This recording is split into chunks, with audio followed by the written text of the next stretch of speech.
আসসালামু আলাইকুম। ষষ্ঠ থেকে নবম শ্রেণীর সুপ্রিয় শিক্ষার্থীরা, আশা করি তোমরা সবাই ভালো আছো, সুস্থ আছো।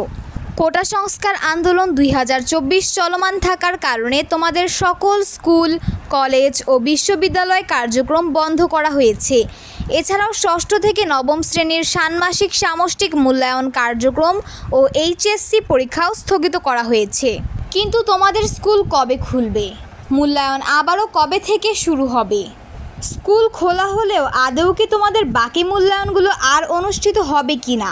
কেননা বার্ষিক মূল্যায়ন তো নভেম্বর থেকে শুরু হয়ে যাবে। তোমাদের কাছে মাত্র 3 মাস সময় রয়েছে। আমি মনে করি ষষ্ঠ থেকে নবম শ্রেণীর প্রতিটি শিক্ষার্থী এই বিষয়গুলো নিয়ে চিন্তিত। বর্তমান পরিস্থিতি অনুযায়ী তোমাদের জুলাই মাসে স্কুল খোলার কোনো সম্ভাবনা নেই। আগস্টের 3 থেকে 4 তারিখ লেগে যেতে পারে তোমাদের স্কুল খুলতে। তারপর হয়তো তোমাদের মূল্যায়ন কার্যক্রমগুলো অনুষ্ঠিত হতে পারে।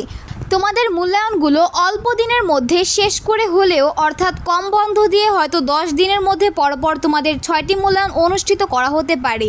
তবে মূল্যায়নগুলো অনুষ্ঠিত হওয়ার সম্ভাবনাই বেশি, অর্থাৎ তোমাদের বাকি মূল্যায়নগুলো হওয়ার সম্ভাবনা কিন্তু অনেক বেশি, অর্থাৎ এগুলো অনুষ্ঠিত হবে। কিন্তু কবে হবে সেটা কিন্তু আমরা এখনও নিশ্চিত নই।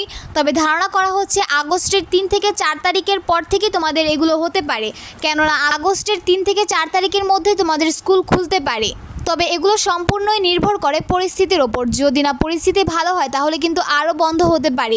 তবে এটা নিশ্চিত যে আগস্টের 3 থেকে 4 তারিখের আগে তোমাদের কোনো রকম স্কুল কার্যক্রম কিংবা মূল্যায়ন অনুষ্ঠিত হবে না। তোমাদের আজকের সর্বশেষ আপডেট এইটাই ছিল।